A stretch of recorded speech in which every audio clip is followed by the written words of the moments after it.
name's Shelby, I'm part of the zoo team here at Chessington, and I'm going to tell you guys a little bit about our reindeer.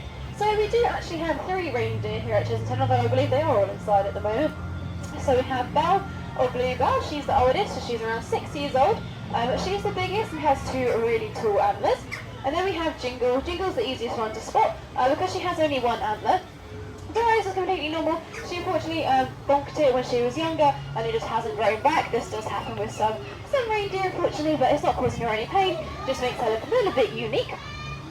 She's only 3 years old. And then we have Aurora as well. So Aurora, she's 3 years old as well, and she is slightly lighter and then got 2 really thin antlers, so you can sort of tell the difference between our 3 girls.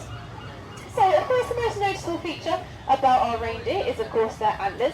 So antlers actually grow bigger every single year, but they do of course actually fall off completely at some point in the year and then regrow. So this is a completely natural process and it is painless, although it is sometimes a little bit itchy. So every now and then you might see reindeer sort of scratching on fence posts, scratching on trees and things like that, just to help with that process a little bit.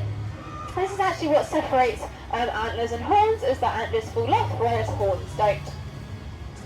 So, for example as well, horns are actually bone covered in keratin. So these will be things that are found in, say, like rhino, goats, antelope, and these are permanent, whereas in comparison, antlers are not considered a live bone, and they are, of course, not permanent. And they're actually normally covered in a thin fur called velvet.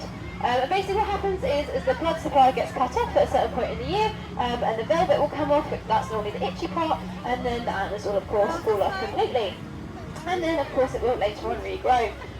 So reindeer, they are slightly different to other deer in the fact that it will be the boys and the girls have the antlers, whereas with some deer, well most deer, it's actually only the boys that have the antlers, so they are slightly different in that regard. But the boys and the girls with reindeer, they actually grow their antlers at different times. So for example, the males grow their horns, I keep saying horns, I'm so sorry, they aren't antlers.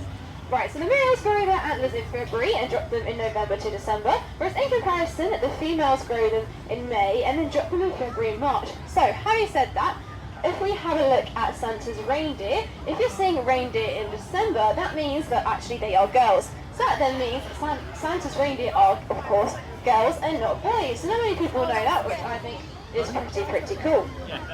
So our girls are actually all related, so they do have the same dad. So his name is Ghost and he is found in Blackpool Zoo. So he's not here at the moment. But of course reindeer, they're found naturally in the Arctic Circle in the wild. So this is one of the coldest places on Earth, and this is going to be places like Greenland, Iceland, Scandinavia, and of course they are found in North America as well, so some countries like Alaska and Canada as well. Now reindeer are called a slightly different name in some of these places. They are actually known as caribou, but this is completely the same species. It's not a different species at all. Reindeer and caribou are the same thing. So of course it's very cold where these guys are found. So it actually reaches temperatures around -20 degrees where reindeer are found naturally. And of course in an area like this, because it's so cold, it's really hard to find their food. So they tend to eat quite a few different things to make it a little bit easier for them. So for example, they'll eat foods like lichen and moss, and they'll also eat sort of mushrooms and leaves and grasses as well. And they actually have specially adapted lips to help them to get the moss off of trees and logs. Something else that these guys love to eat is things like willow and birch browse. So that's basically any sort of willow or birch branches and leaves that sort of hang off of these trees. They absolutely love to eat the bark and the leaves that grow here. So a lot of the time, actually see our keepers will go out and cut parts of these trees down and actually hang them up here for our reindeer to eat. So our reindeer are of course having to be specially adapted to survive in such a cold environment. So they are adapted in quite a few different ways. So for example, they have specially shaped hooves to help them scrape the snow off of their food. And they of course have a really powerful nose to sniff out that food as well. That's something I didn't know about our reindeer before I did my research, is that they can actually see ultraviolet light. Now not many animals can do this, and there's a few different reasons that they have this ability. So one is that plants actually give off UV rays and give off UV light, ultraviolet light. So these guys can actually see the plants a lot easier when out in snowy conditions by having this ability.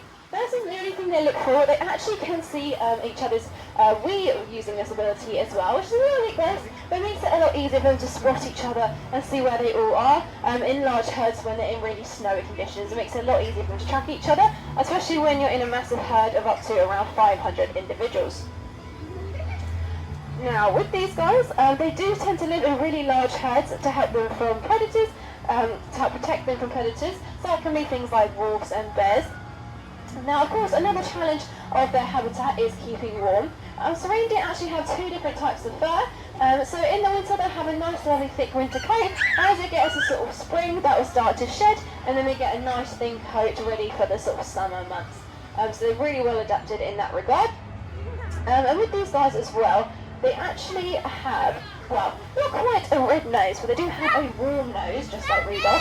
So they actually have particular blood vessels in their nose that actually help to warm up the air as they breathe it in, and it makes them hopefully a lot warmer by the time that air circulates around their body and gets into their lungs.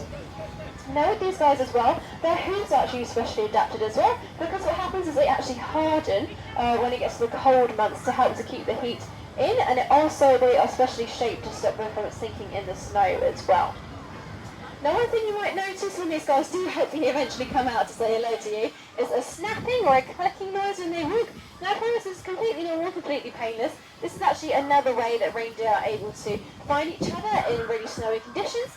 So basically what happens is the ligaments in their legs snap. Not completely, but they just make that snapping noise, and it basically helps to make it a lot easier for them to find each other, because of course if it's really, really snowy where they live, it's going to be really hard to see each other, but they can of course at least hear each other. Now reindeer are actually domesticated in some places, so this means they're living under human care. So they have been domesticated as a farm animal for a few different reasons. So for example, their fur can be used to make clothes, their antlers can be used to make tools, and of course their meat can be used for food. But of course that isn't the only thing they're kept for. They are of course really good at pulling sleighs or sleds. So these guys, they are really, really powerful, and they're able to walk really long distances to find food. So of course they're really, really good at pulling sleds, which for some reason, of course, does help some people out where they live to help sort of carry things around. But of course it helps with what they're most famous for, which is of course a pulling Santa's sleigh. And so of course, when it comes to Christmas, you guys are going to have to keep an eye out for Santa's sleigh and see if you can see his reindeer out in the sky. But in the meantime, you can come and see our lovely reindeer here at Chessington.